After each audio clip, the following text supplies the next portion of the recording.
My son called me on a Thursday evening in March of 2009. I was sitting in the kitchen of a house that felt 3 sizes too large. His voice was careful in the way that voices get when someone has been rehearsing what to say. He asked if I was doing all right, and I lied. I said yes. And after we hung up, I sat in that kitchen for 40 minutes in complete silence, wondering if this was what the rest of my life was going to feel like. I am 82 years old. My name is Howard Garrett.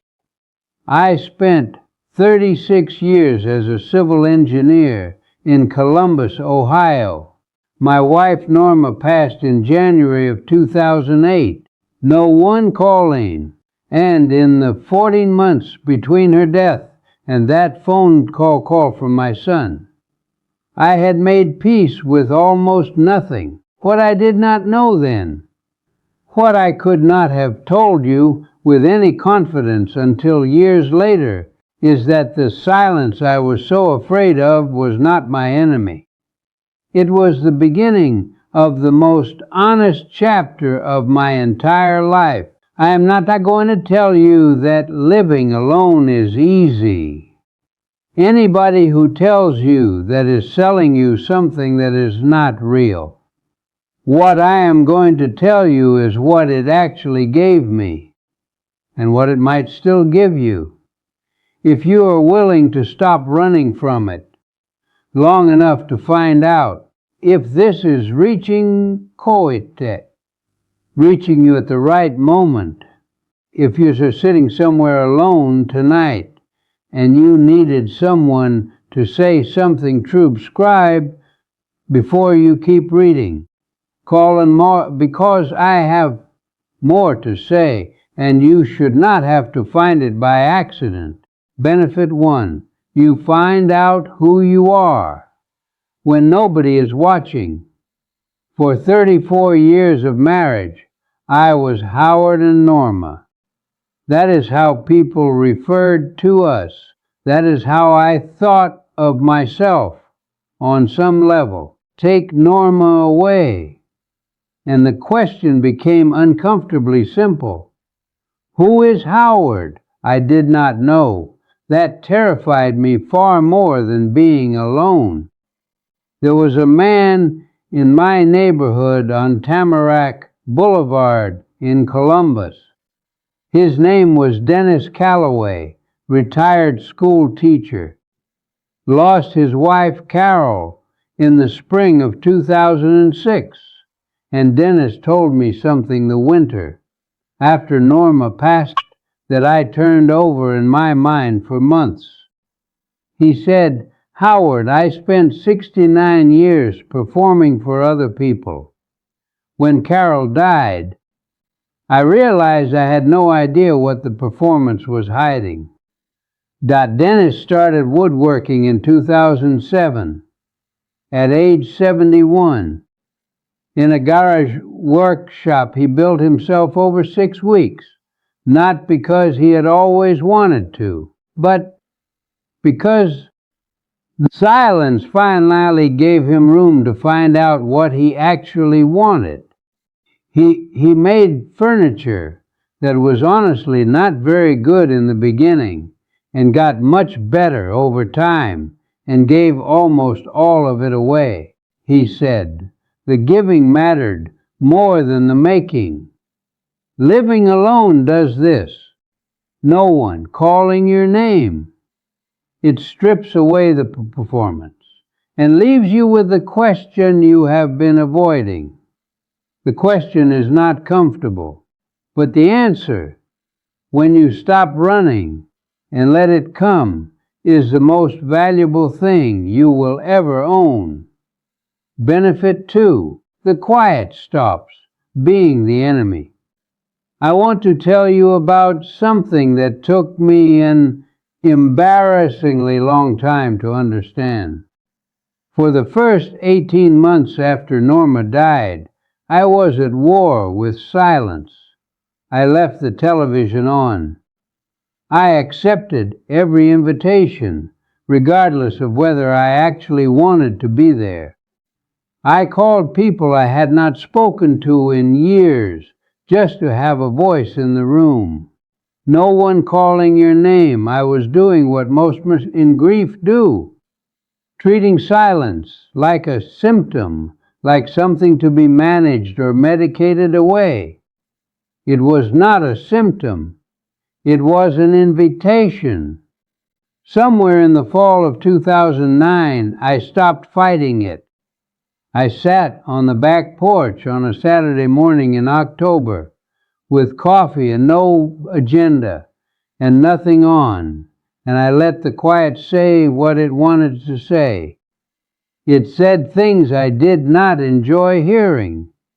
It said I had not been as present as I believed. It said I had missed things. No one calling your name.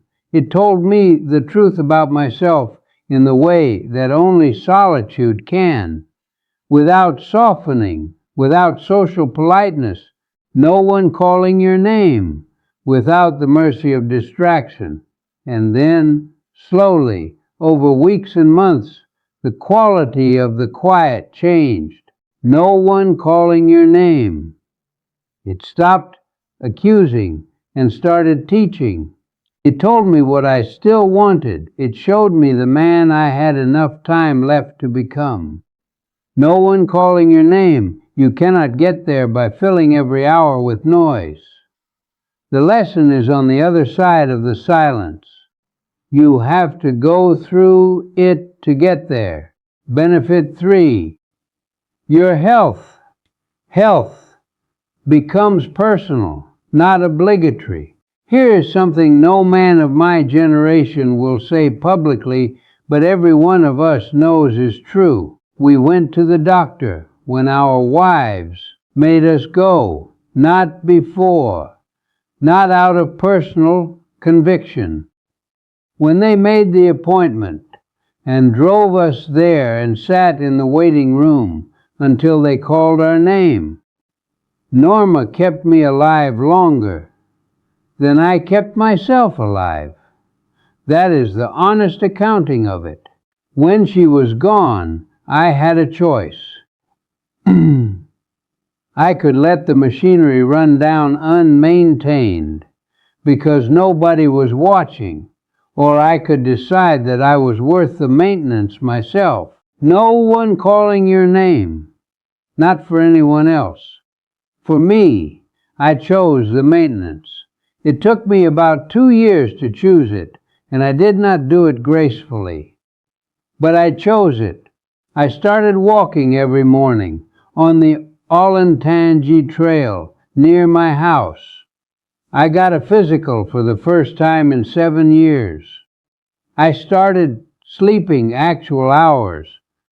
Instead of the 4 and 5, I had run on for decades while telling myself that was fine. Nobody gave me credit for it. Nobody noticed or rewarded it. It was entirely privately mine. And that privacy, that complete personal ownership of my own body and my own health, felt like a kind of dignity I had never once given myself before. No one calling your name. That is what living alone teaches you about your health. Not how to take vitamins, how to respect yourself enough to keep going. Benefit 4. You build the friendships you should have had 50 years ago. Most men my age, I will say this plainly, do not have real friends. We have arrangements, golf partners, former colleagues, men we have known for 30 years and never told a single true thing about ourselves. Men we could call in an emergency, but would never call just to say we were struggling. Norma was my emotional life. She wasn't calling your name. where the truth went. When she died, I discovered I was 68 years old and had not one person I could call and simply say, I am not doing well. In the spring of 2010, I started attending a Thursday morning coffee gathering at a Lutheran church in Upper Arlington. Not for the religion, just for the company. There was a man there named Raymond Hooper, 74 years old, retired postal supervisor from Worthington, whose wife had died 2 years before mine. Raymond had the face of a man who had been carrying something heavy for a very long time and had decided he was not interested in pretending it was light anymore. We started walking together on Tuesday mornings, and within a few months we were talking in the way that I had never talked with a man before in my life, about what we regretted, about what we were still afraid of, about the strange liberation of having nothing left to prove to anyone. Raymond Hopper died in August of 2021. He was the best friend I ever had. I met him at 70 years old, 14 years after I should have been making friends like him. And I am grateful for every single one of those 11 years. Living alone creates the necessity for real friendship. And that necessity, if you let it, no one calling your name, will bring you something you did not know you had been missing your entire adult life. Benefit 5, you stop living somebody else's choices. I want you to think carefully about something. How many of the habits in your daily life did you actually choose? The church you attend, the neighborhood you live in, the food in the refrigerator, the way you spend a Sunday. How much of it is genuinely yours, and how much of it is accumulated from 40 years of living alongside another person's preferences? I am not saying anything critical about Norma when I say this. I loved Norma entirely. But when she was gone, and I was standing in the middle of a life we had built together, I started noticing how many things in it I had never consciously selected. The evening news at 6 o'clock every night for 30 years. I cannot tell you today whether I actually found it useful or whether it was simply what we did. At 71, I moved from the house on Tamarack to a small place near Clintonville. Half the size, different neighborhood, different rhythm entirely. I arranged it the way I wanted it arranged. I ate what I actually wanted for dinner. I started reading in the evenings instead of watching television and discovered I had been wanting to do that for decades without ever acting on it. Every single one of those choices felt like a small return to myself. Living alone gives you the blank page of your own life and asks you to write something original on it. After decades of beautiful, loving, necessary compromise, that invitation is not small. Benefit 6, you stop fearing what you cannot control. This took me the longest to learn, and I say it carefully because I know how it sounds. No one calling your name. When you are alone, you face the unmanageable things directly.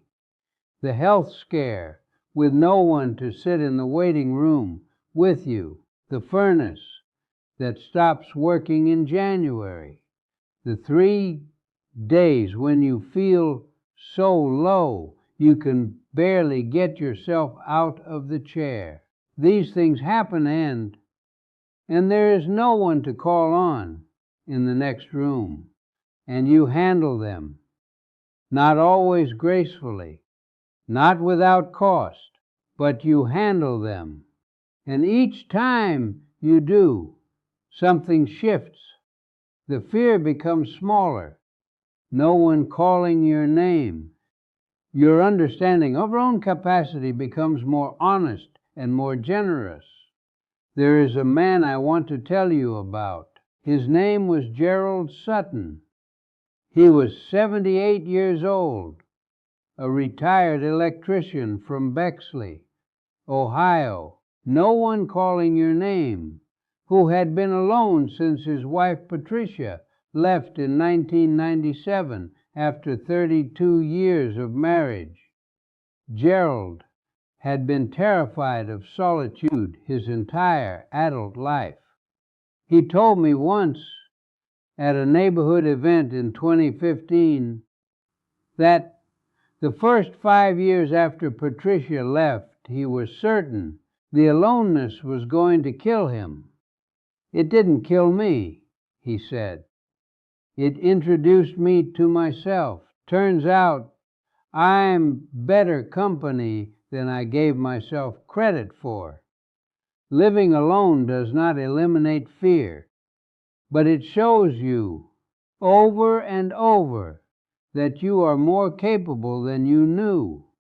And that evidence accumulates, no one calling your name, and eventually you start trusting yourself in a way that no one else could ever give you. Benefit 7. Your children finally get to know you.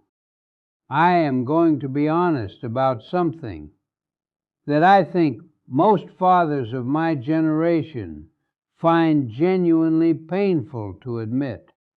My children, my son David in Portland, and my daughter Ellen in Cincinnati, knew me as a function for most of their lives. They knew me as the provider, the authority, the person their mother talked to on their behalf. When things needed to be communicated, they did not know me as a person. And I, God help me, did not know them as people either. Not fully, no one calling your name, not the way you know someone when there is no performance required.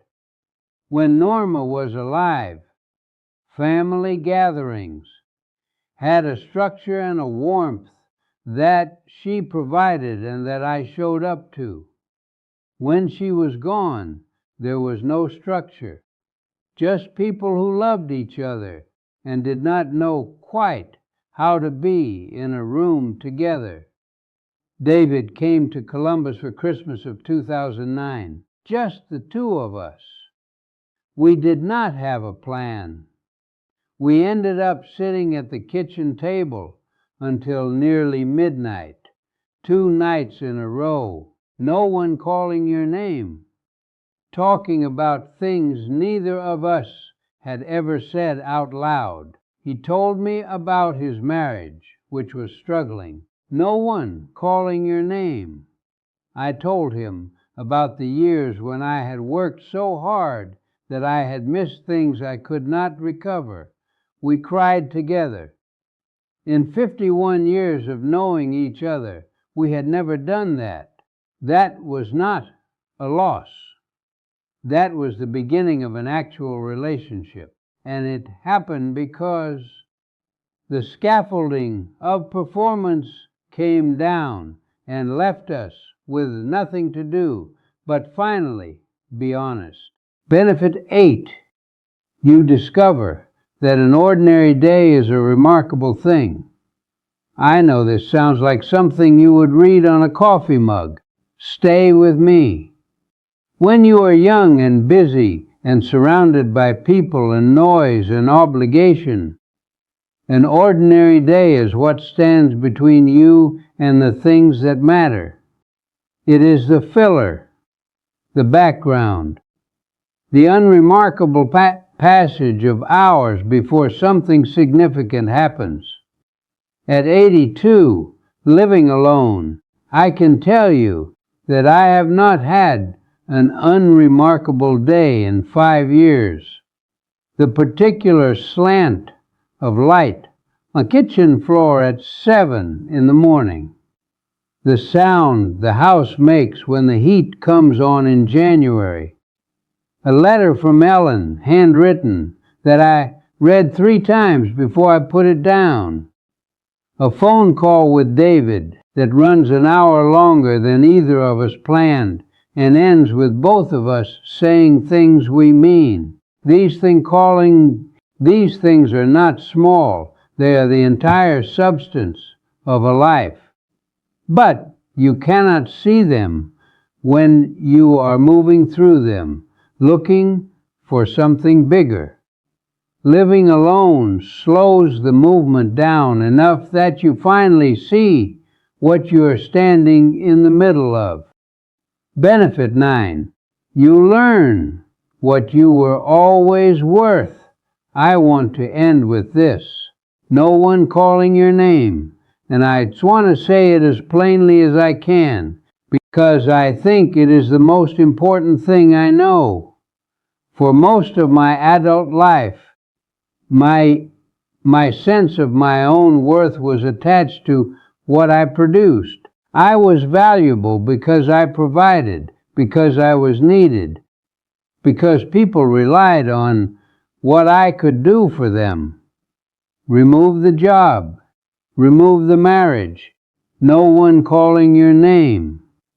Remove the function, and the question that remains is terrifying if you have never faced it.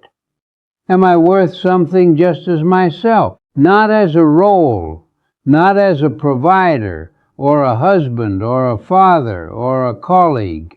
Just as this person, this specific consciousness that has been here for 82 years. The answer is yes, but you will not believe it until you have lived alone long enough to stop waiting for someone else to confirm it. There was a woman on my street in Clintonville. Her name was Frances Delacroix, 76, a retired nurse, divorced in 1998. And Frances had spent a decade quietly shrinking, taking up less space, name as if the end of her marriage was evidence she was not quite enough. She started teaching free cooking classes out of her kitchen in January of 2017 for other people living alone, people who did not know how to cook for one. Small, practical, entirely hers. She told me 6 months later, "Howard, I finally feel like I'm allowed to be here." She had been allowed to be here the entire time. She just needed the silence to stop arguing with it and start believing it. No one. You may be sitting somewhere tonight thinking that everything I have described belongs to a version of yourself that is no longer available. No one calling your name. That the grief is too heavy, or the habits are too set, or the time is too short. I have been 82 years old for 6 months. I know exactly how much time feels short, and I am telling you, from where I am standing, that it is not too late not to know who you are. No one calling your name, not to build a friendship that is real, not to call your son or your daughter and say something you have never said before, not to sit on your own back porch in the morning and let the quiet show you what is still there.